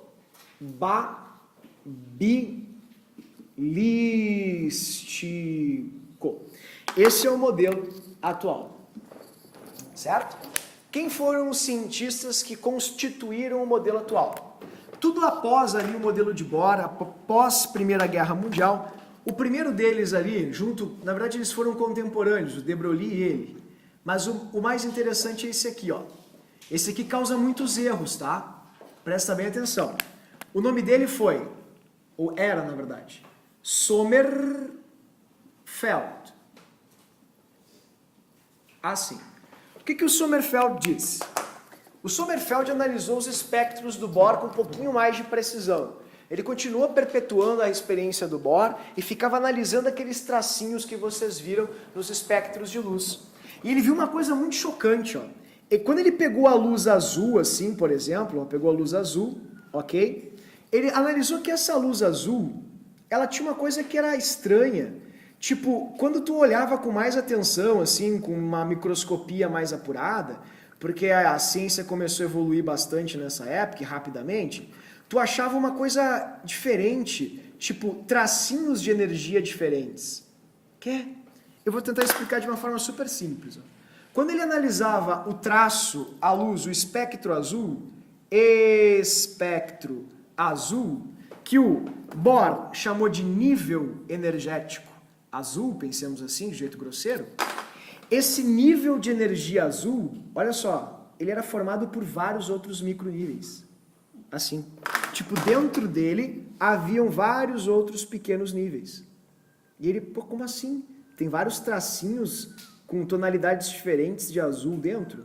Então, se tem vários tracinhos com tonalidades diferentes de azul, é porque dentro desses níveis existem subníveis. Então, foi aqui que surgiu a ideia dos subníveis. Ele foi o descobridor dos subníveis. E isso é super comum em prova, tá, pessoal? Ele pensou, não pode! Se o elétron faz uma órbita circular perfeita, vocês lembram como é que a gente calcula o comprimento de uma esfera? O raio, o diâmetro é 2 vezes o raio, né? Como é que a gente calcula o comprimento de uma esfera? 2π vezes o R. Então, se o elétron faz uma esfera perfeita, não pode haver, não é? Em virtude do comprimento dele, não pode haver mudanças de energia. Porque ele faz sempre o mesmo, não é? Mesmo comprimento, mesma distância, mesmo movimento. Então não pode haver mudança de energia. Se há uma variação energética, é porque o elétron faz um outro movimento, um movimento meio estranho, que foge disso. E aí ele acabou literalmente imaginando que, na verdade, o elétron não faz um movimento circular perfeito. O que o elétron faz, na verdade, é movimentos de círculos, assim, movimento circular, e, eventualmente, nos próprios níveis de energia, o elétron acaba fazendo movimentos elípticos. Assim, ó. Tipo, o elétron no mesmo nível acaba fugindo desse círculo e formando elipses também. Então, essas elipses, que variavam, obviamente, a distância, não é? Ou seja, o diâmetro, é que geravam essas nuances energéticas. Então, foi aqui que surgiu a ideia de órbitas circulares e órbitas elípticas. Ô, pessoal, cuida isso, viu? Tem gente que se atrapalha aqui. O modelo elíptico, aquele átomo do diminêutron mesmo, assim, sabe? Ele surgiu a partir do Sommerfeld. Foi a primeira vez que se teve a ideia de que o elétron, na verdade, poderia fazer círculos e elipses. Tudo bem? Fica bem atento nisso. Então, o elétron tem órbitas circulares e elípticas. Com órbitas circulares e elípticas. Circulares e elípticas. Tudo bem? Isso é super importante, vocês vão encontrar em várias questões. Elípticas. Então, átomo de minêutron é o átomo de Sommerfeld. Certo? Bem importante isso, sempre vale a pena lembrar, vocês vão encontrar algumas questões com essa referência. Bom, o que aconteceu? Nessa mesma época, ali por 1924, 1925, teve um francês fenomenal. Esse cara era um gênio. Ele era impressionantemente inteligente. O nome dele era Louis de Broglie, né? E o que ele descobriu? Algo que vocês podem encontrar igual na prova de física. Inclusive, em 2015 a gente acertou essa questão. O pessoal acertou por causa da aula de química, muita gente falou. Fiquei super feliz. Olha só o que acontece. Quando eu jogo uma caneta no chão, vocês enxergaram ela fazendo um movimento, não é? De, enfim, lançamento de projétil. Movimento arqueado, ok? Tu viu lá o ângulozinho agudo e tal, da caneta formando lá o trajeto. Só que se a gente pudesse enxergar com mais precisão, e isso aqui não fosse algo macro e sim algo micro, sabe o que aconteceria? A caneta faria isso aqui, ó. Ou seja, um movimento de uma onda. E foi o que o de Broglie disse. O de Broglie é o cara mais incrível dessa parte, pelo menos para mim, eu adoro a teoria dele, porque ele falou justamente sobre esse movimento de ondas. Ele disse assim, ó, a todo corpo há todo o corpo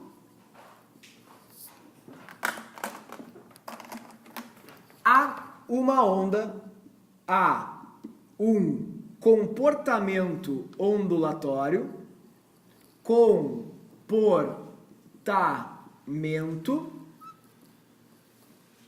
ondulatório. Ondulatório. Mas isso aqui é tri importante, pessoal. Ou seja, todo o corpo possui um movimento ondulatório. Ele pode ser muito grande, pode ser muito pequeno. Vai depender justamente da massa do corpo. E como ele chegou nessa conclusão, olha que inteligente que ele foi. Ele pegou duas teorias. Ó, a do Planck, Max Planck, a gente precisa saber essa fórmula. Qual é a formulinha do Planck? E igual a constante de Planck vezes a frequência. Vocês são geniais. E essa formulinha aqui que todo mundo conhece, porque ela virou muito pop, que é a fórmula do Einstein. Qual é a fórmula do Einstein? Energia igual a massa vezes a velocidade da luz ao quadrado, sim ou não? Todo mundo concorda comigo, sim ou não? Tá, o que ele pensou? Energia e energia, opa, são iguais, é energia é fóton, é joule, é energia produzida, não é? Ou consumida. Então ele fez uma comparação. A energia de Planck e a energia de Einstein são energia, então eu posso fazer uma comparação com as fórmulas, dessa maneira.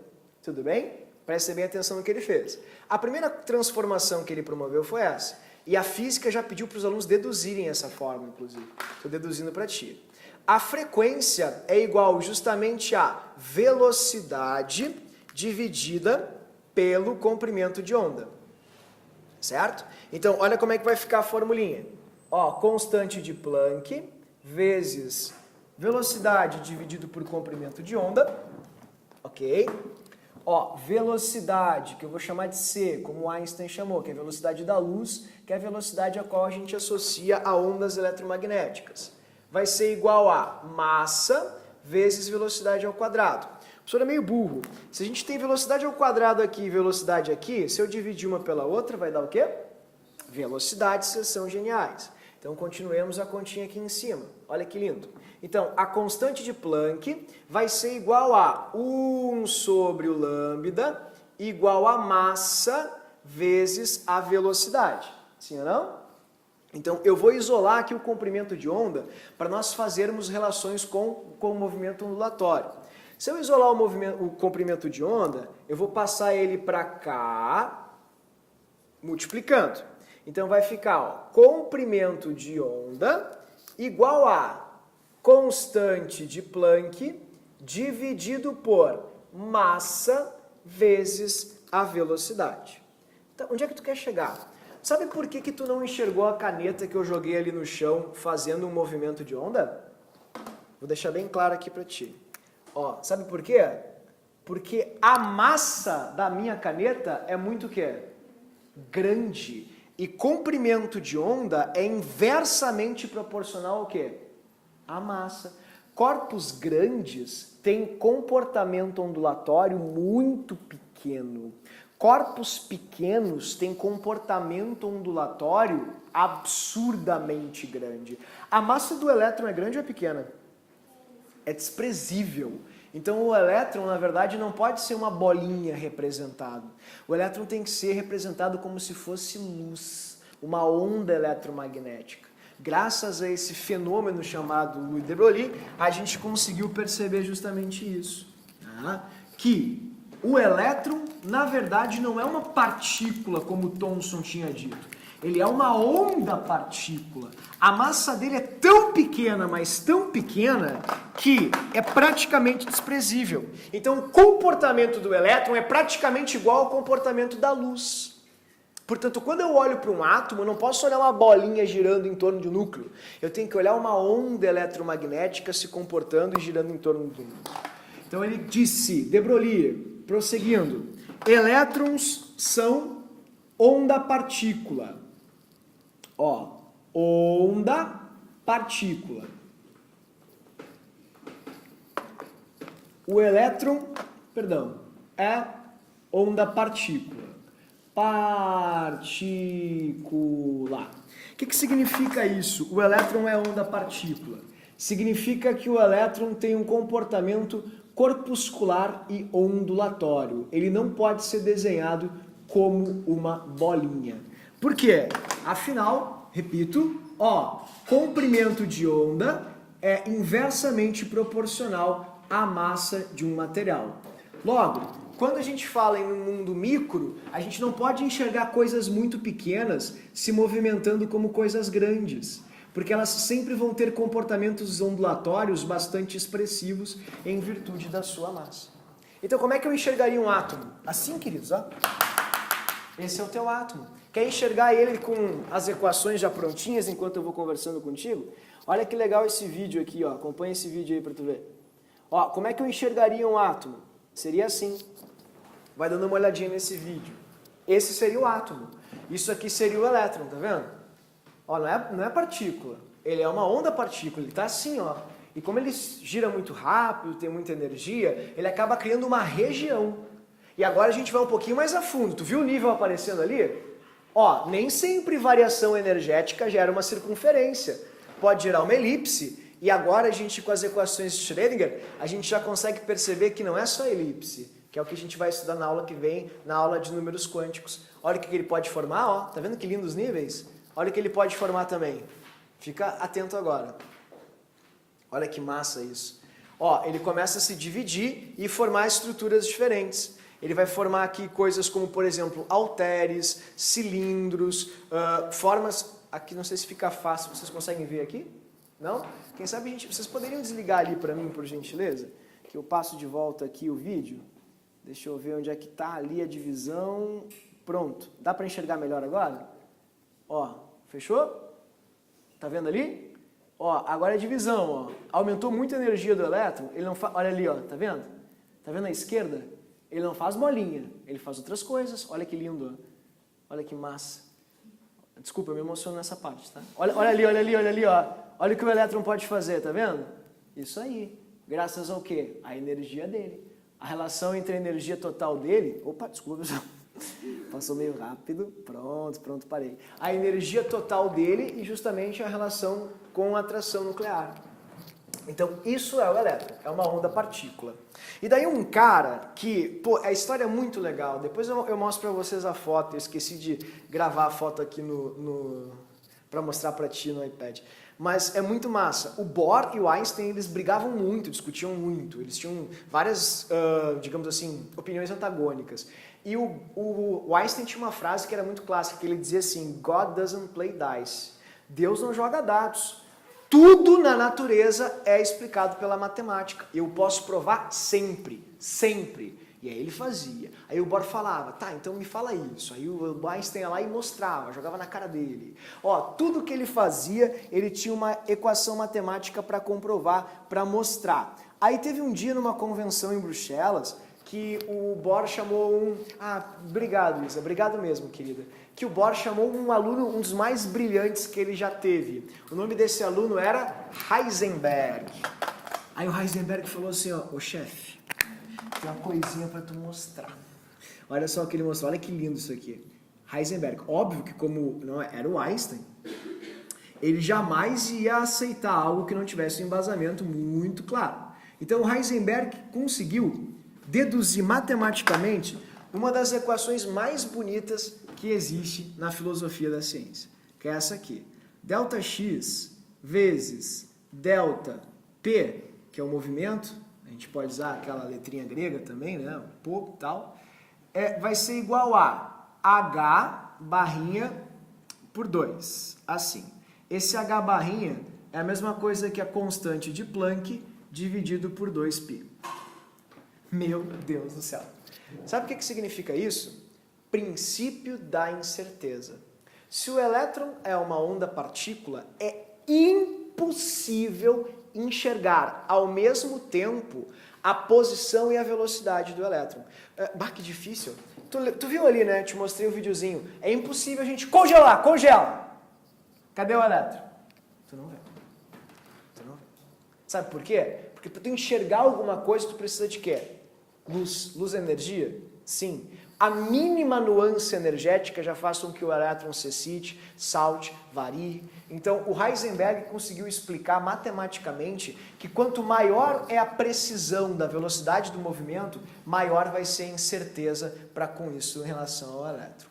Ou seja, é impossível, vou anotar para vocês aqui embaixo, é impossível determinar a posição, impossível determinar a posição e a velocidade do elétron simultaneamente.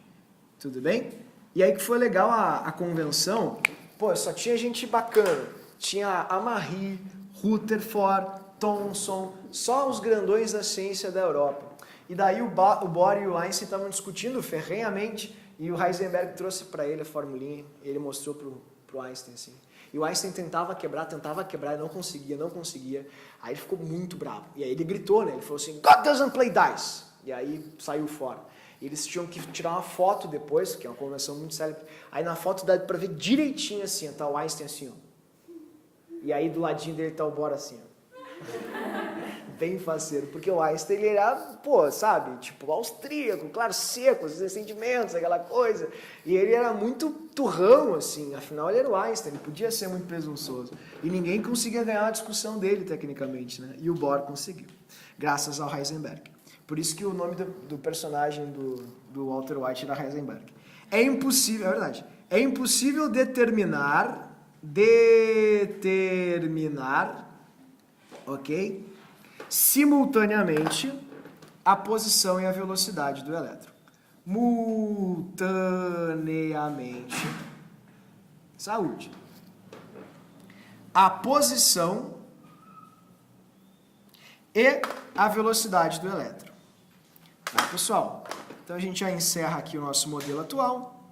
Posição e velocidade do elétron. E a velocidade do elétron. Por quê? Porque eu não vou ousar trabalhar com as equações de Schrödinger, porque eu não tenho capacidade cognitiva para isso. Tá? Isso aqui é coisa, sei lá, da panspermia cósmica. ET. Não tem outra explicação. Porque logo após isso veio um cara que ele era tão bom em matemática, mas tão bom em matemática, que a precisão das equações e funções de onda que ele criou, ela era tão grande que a gente consegue descobrir exatamente como tu viu no vídeo, o que o elétron faz nesse movimento, criando os orbitais. Pode formar aqueles cilindros, como tu viu, os halteres. Todas as figurinhas que o elétron acaba gerando, vocês podem perceber aqui nessa página. Eu botei aqui todas elas para vocês verem. Ó, essas são as figuras que as energias do elétron podem fazer com que ele, digamos assim, escreva. Então, o elétron não fica girando e formando só bolinha. O elétron fica girando e pode formar essa figura, pode formar essa, tudo isso aqui. E quem descobriu isso? Obviamente um cara que não tinha vida social ativa. O nome dele era Erwin Schrödinger.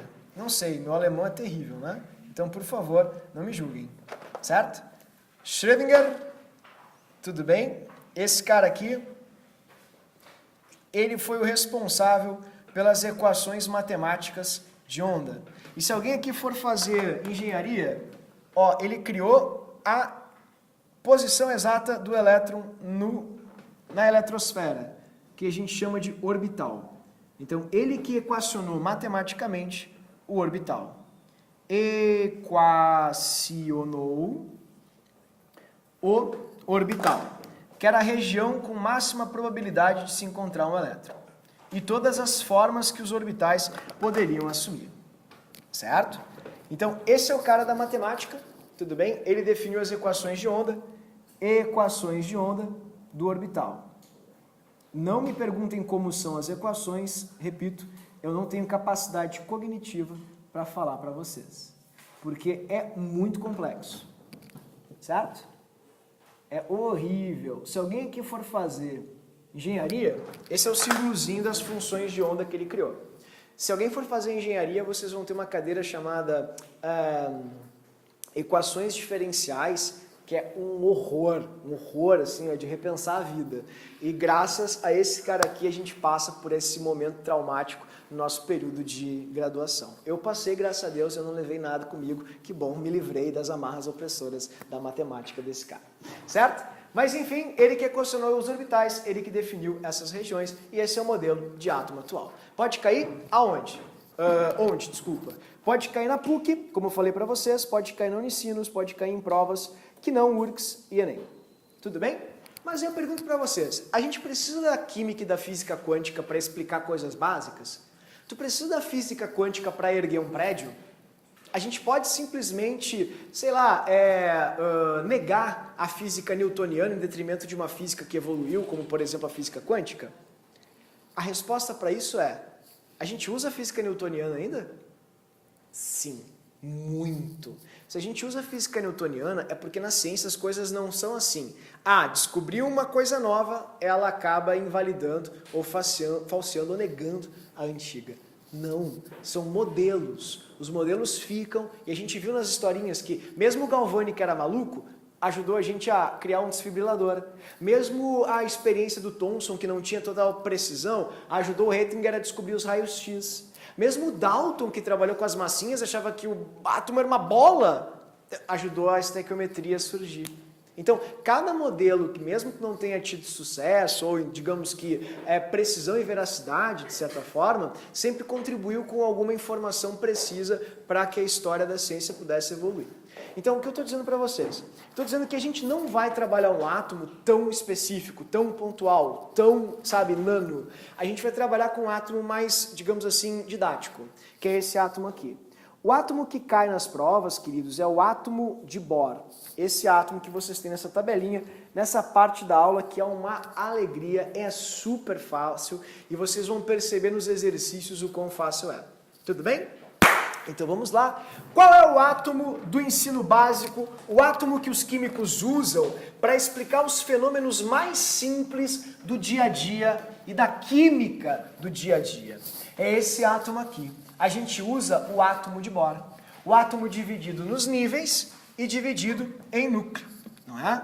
A gente vai gradualmente estudando cada parte com mais ênfase e hoje a gente vai estudar bastante o núcleo. Na aula que vem, que é a aula de distribuição eletrônica e números quânticos, a gente vai estudar mais o elétron. Tudo bem? Então vamos lá. Essa questão vai cair na URGS. Eu faço um bolão com vocês hoje. Eu aposto contigo. Vai ser a tua terceira questão da prova da URGS e não dá para errar. Pode cair no Enem? Sim, porque o Enem gosta de radioatividade. Então eles podem colocar dentro das relações radioativas e das leis da radioatividade essas relações aqui. E a gente precisa, então, estar com isso bem redondinho para a prova. Tudo bem? Então, vamos lá. Modelo atômico de Bohr. Então, esse é o modelo de Bohr. Modelo de Bohr. Como ficou o modelo atômico que vai explicar as relações químicas mais simples do nosso dia a dia? Fica assim, dividido, como vocês bem podem ver, em duas grandes regiões. Na região concêntrica e na região, não é? Fora, ou enfim, excêntrica, digamos assim. Certo? Que é extranuclear. Tá aqui. Então eu tenho o núcleo, que é bem pequeno, tudo bem? Formado por dois tipos diferentes de partículas. E eu tenho a região de fora, que é formada por um outro tipo de partícula. Então a gente vai analisar isso com bastante atenção, bastante calma agora, porque essa aqui eu me nego, não é? Te deixar errar. Tu não pode errar essa aqui de jeito nenhum. Tudo bem? Então o meu átomo vai ficar assim. São três tipos diferentes de bolinhas. E para complementar isso, falta uma informação que é importante. A informação de um cara chamado Chadwick, que descobriu uma partícula que fica no núcleo, junto com os prótons que foram descobertos por Goldstein e por Rutherford. Tudo bem, pessoal? E essa partícula que o Chadwick descobriu é uma partícula neutra, sem carga. Então ele chamou de nêutron, certo? Então essa era a terceira partícula que faltava para a gente completar a nossa estrutura atômica. Então como funciona? O átomo é formado por duas grandes regiões. Essa região externa chamada de eletrosfera, na qual a gente encontra o quê? Os elétrons. Então, aqui tu encontra só esse único tipo de partícula. Elétrons. Elétrons. Dessa maneira. Certo? Lembrando que o símbolo de elétron é muito importante. É esse E com essa barrinha em cima. E essa região nuclear concêntrica, que a gente chama, obviamente, de núcleo, que a gente chama de centro ou cerne do átomo, que contém duas partículas diferentes. No núcleo tu tem o prótons, do grego primeiro, não é? Que são os prótons. Prótons. Elétrons vem do grego e também do latim, vem de electron, que significa âmbar, porque âmbar é aquela resina fossilizada da árvore, quando tu esfrega no braço dá choque. O pessoal usava para fazer joias antigamente e dizia assim, o elétron choque que nem nas joias. Então daí surgiu o nome elétron. Tudo bem? E o nêutron. Olha aí, nêutrons. Certo? Essas são as partículas que tu vai ter. Bom, os prótons, eles vão ser simbolizados com um Pzinho. Esse é o símbolo padrão dos prótons. E os nêutrons com um N. Nêutrons. Ok? Com um Nzinho para indicar essa partícula em questão. Então, só vou acertar a cor aqui para ti. Fechou o próton, fechou o nêutron ali no centro. Nêutron. Ok? Bom, precisamos falar um pouco sobre cada uma dessas partículas. Foram, com o tempo, descobertas algumas características de cada uma delas. Por exemplo, o elétron. O elétron tem uma carga, descoberta lá pelo Thomson já, uma carga negativa. Né? Vou colocar aqui em Coulomb para vocês verem a carga, que é de 1,69 vezes 10 na menos 19 coulombs. Essa é a carguinha do elétron. Em física, talvez eles incomodem vocês para calcular a carga, lá naquelas regras de campo elétrico, campo magnético, sabe aquela coisa de regra da mão direita e tal? Talvez lá eles vão incomodar vocês. Aqui na química, a única coisa que eu quero que vocês saibam é que ele tem uma, prestem bem atenção, carga de natureza negativa. Só isso. A gente não vai calcular nada quantitativo de carga do elétron. O próton, que é a partícula positiva, obviamente vai ter carga positiva, certo? Isso é muito importante. A carga vai ser, obviamente, oposta, né? Ó, é igual, só que de sinal oposto. Aqui, essa aqui seria menos, essa aqui seria mais. Menos 19 coulombs, dessa forma. E o nêutron, tudo bem? Tá aqui o nêutron, que tem carga nula. Nula. Ou seja, em coulombs também igual a zero. Só que nem só de carga vive a partícula. A gente precisa falar também aqui, queridos, de massa. E isso é uma coisa muito, muito complicada. A massa do elétron, ela é muito pequena. Ela é 9,11 vezes 10 na menos 28 gramas. Ok? Já a do próton e a do nêutron são iguais. É 1,67 vezes 10 na menos 24 gramas. Ou seja, o que os químicos perceberam? Que tanto o próton quanto o nêutron pesam a mesma coisa, ou têm a mesma massa. E o elétron tem uma massa muito pequena. Usar esse número é muito complicado. Então eles pegaram as maiores massas e criaram uma unidade. E viram quantas vezes, por exemplo, o número do elétron era menor que o do próton. Então eles inventaram uma massa relativa. Massa relativa. Para não ficar fazendo conta com números tão pequenos. Relativa. Que a gente chama de U. U é a massinha relativa. Tudo bem? Ó, como a partícula mais pesada do átomo é o próton e o nêutron, a gente diz que essa partícula pesa 1. Uma partícula ou uma unidade. Então a massa relativa do próton é uma unidade, uma bolinha. Assim. Um próton pesa um próton. Sabe? Muito difícil isso que tu falou. Eu não concordo. Quer ver uma coisa? O que significa o quilo? Vocês foram viajar, vocês estavam falando. Quando vocês foram para os Estados Unidos, por exemplo, vocês foram subir numa balança, qual foi a massa que vocês perceberam?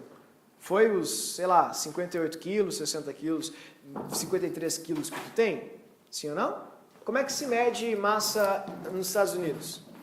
É a medida francesa, né? Desculpa, inglesa. Que é em pounds. Pounds em inglês significa libra, literalmente. A libra vem das moedinhas, shillings, período dos Tudor, de século XVI, mais ou menos. Onde eles pegavam as moedinhas e botavam num balde e comparavam com o quilo, que é a medida francesa. O quilo é um cilindro de platina que está lá no sul da França e que vai mudar esse ano. E vocês vão ver muita questão na prova. 1 quilo tinha em torno de 20 shillings. 20 shillings, que é a quantidade de moedas que tu tinha que pôr para fechar 1 quilo. E 20 shillings correspondia a 2,2 libras. Assim. Então, por exemplo, se tu pesa, sei lá, 50 quilos, né? Tu vai ter uma massa igual a 105 libras, no caso. 110 libras, desculpa. 110 libras. É assim que funciona. Pá, o que tu está falando? Eu estou falando que massa é comparação. Quando tu quer falar em quilo, tu está comparando a tua massa corporal com esse cilindro que está lá no sul da França, que é um cilindro de platina e de irídio. Quando tu quer falar massa nos Estados Unidos ou enfim na Inglaterra, tu está comparando com 20 moedinhas de prata. É isso que tu usa para fazer a comparação com libra. Então aqui, pessoal, eu não posso medir massa com grama. Olha o quão pequeno é. Eu não posso. Eu tenho que usar uma outra comparação. E a comparação que os químicos inventaram foi bolinha. A gente inventou, uma bolinha de próton pesa uma bolinha. Então a gente compara tudo com o próton, que a gente chama de unidade de massa atômica. Por isso surgiu o U. Então, ó, um próton tem massa de 1 U. Um nêutron tem massa de 1 U. E como esse número aqui, ele é 2.000 vezes menor que esse, ó, a massa do elétron é, para ser mais preciso, se vocês fizerem na calculadora, tu vai achar 1 sobre 1836 U.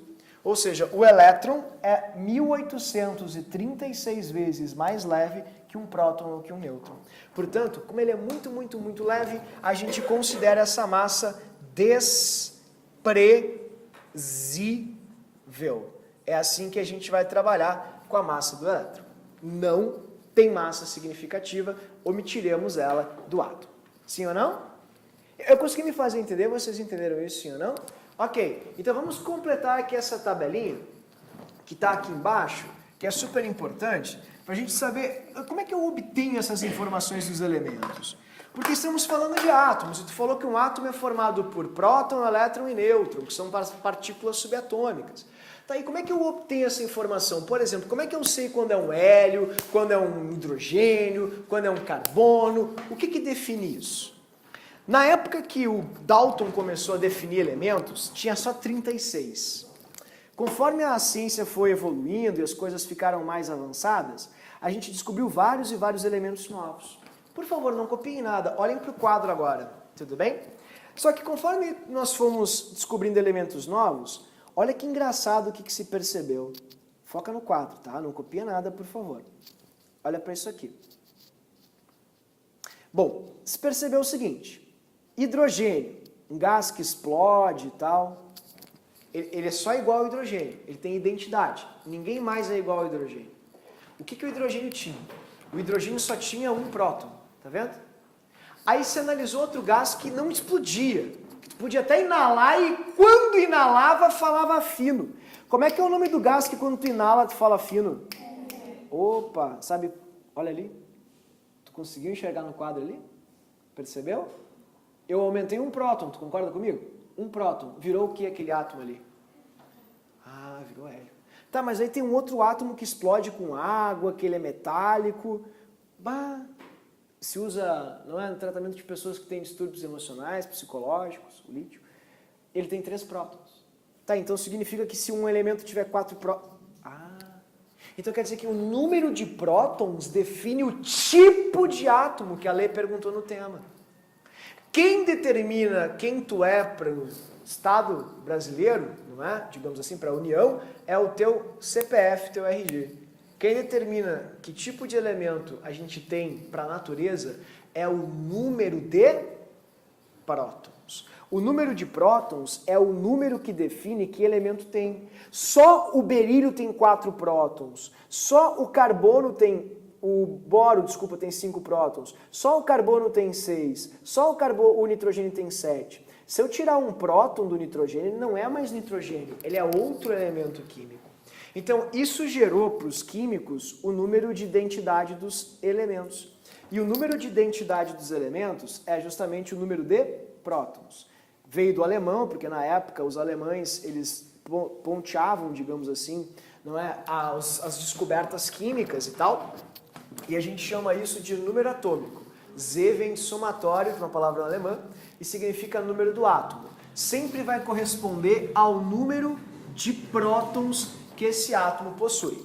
Então, sempre que vocês lerem um número de um átomo, vocês estão vendo o número de prótons que este átomo possui.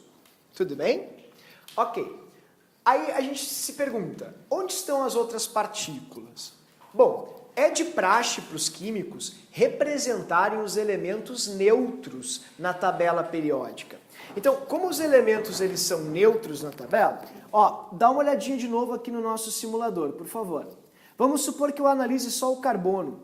O carbono só tem, como vocês estão enxergando ali, partículas positivas. Vocês acham que o carbono ele é neutro? Olha a carga do carbono ali do lado, tu viu a carga dele? Qual é a carga dele? Ah, eu não estou entendendo. Carga aqui, ó. Carga. Ó, qual é a carguinha dele? Mais 5. Por que mais 5? Porque ele tem 6 bolinhas positivas e como está ali, uma negativa. Positivo com negativo se anula. Eles acabam, não é, se neutralizando. Mas aqui ó, tem 5 bolinhas positivas que não foram neutralizadas. E quando a gente representa um elemento, a gente sempre representa ele neutro. Logo, quando vocês leem o número atômico de um átomo, vocês estão lendo o número de prótons. Só que como ele é escrito eletricamente neutro, tá vendo? O número de prótons é exatamente igual ao número de elétrons. Elétrons, tá vendo? Ó, ele tem 6 prótons, 6 elétrons. Qual é a carga dele? A carga dele é mais negativa ou mais positiva? Ah, ela é neutra. Então, sempre que vocês lerem um elemento que tem 0 em cima, ou seja, não tem nada em cima dele, é porque ele é um elemento eletricamente neutro. Porque o número de prótons é exatamente igual ao número de elétrons. Por favor, não esquece disso. Então, aqui embaixo, queridos, coloquem bem grande assim, ó.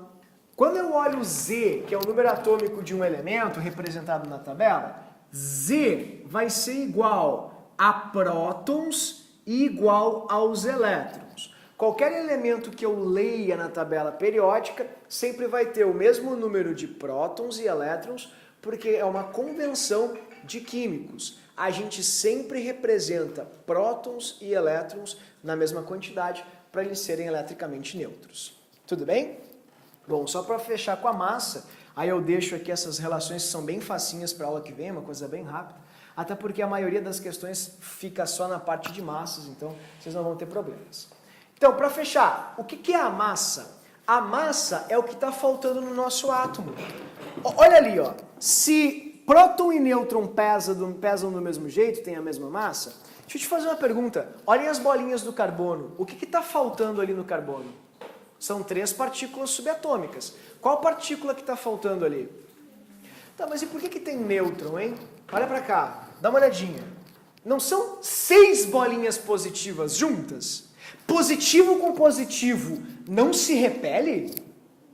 Tá, então se vocês estão me dizendo que se repele, como é possível ter 6 cargas que se repelem fortemente, tão compactadas, tão juntas? O que permite que elas fiquem aqui e não, ao contrário, se explodam e se separem? Sim, mas essa força nuclear é uma força de repulsão. Então como é que elas ficam juntas aqui, se elas estão se repelindo? O que atenua isso? Os nêutrons. Os nêutrons diminuem essa força absurda de repulsão. Dessa maneira. Uma coisa que muita gente acaba se equivocando, pessoal, o número de nêutrons ele não precisa ser igual ao de prótons. Vai depender muito do tipo de átomo que a gente vai encontrar. Tem átomos cujos nêutrons são bem maiores e outros são bem menores. Depende. O que vai ser igual representado na tabela é só próton e elétron. Nêutron não. Os nêutrons, como a Vicky comentou, eles atenuam a carga nuclear. Eles fazem com que, na menor parte do átomo, várias cargas positivas fiquem juntas. Só que eu queria que tu olhasse aqui para esse átomo, tá? O que é a massa de um átomo? Isso, porque a massa é a bolinha, tu consegue perceber isso? Então, cada bolinha de próton a gente representa para a massa relativa como sendo uma unidade de massa atômica, ou seja, um U, uma unidade. Como ali próton e nêutron pesam a mesma coisa, grosseiramente falando, eu não tenho só uma bolinha pesada. Quantas bolinhas pesadas eu tenho aqui? Conta comigo. Ó. 1, 2, 3, 4, 5, 6. Sim ou não? Conta comigo. 7, 8, 9, 10, 11. Tá, mas de onde surgiu esse 12? 12 não surgiu dos 6 nêutrons que ele tem, mais os 6 prótons que ele tem, sim ou não? Então, a massa cujo símbolo é A, que vem do alemão também, é igual à soma dos prótons mais os nêutrons, porque são as duas partículas que pesam, ou seja, tem massa expressiva no átomo. Então, sempre que vocês lerem a massa de um átomo, vocês estarão lendo prótons mais nêutrons, que é justamente o que a gente tem aqui nessa parte do livro. Tudo bem? Lembrando que o Z é onde a gente encontra o número de prótons de um elemento. Eu me fiz entender, pessoal, vocês entenderam isso? É super fácil, então, só para a gente fazer um exemplo simples, vamos supor que tu tenha C, carbono 12 e 6. O A é 12 e o 6 é o Z.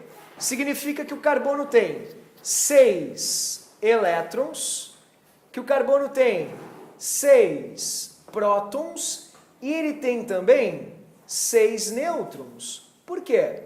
Porque 6 nêutrons mais 6 prótons totalizam 12 bolinhas pesadas no núcleo. Ou seja, massa igual a 12.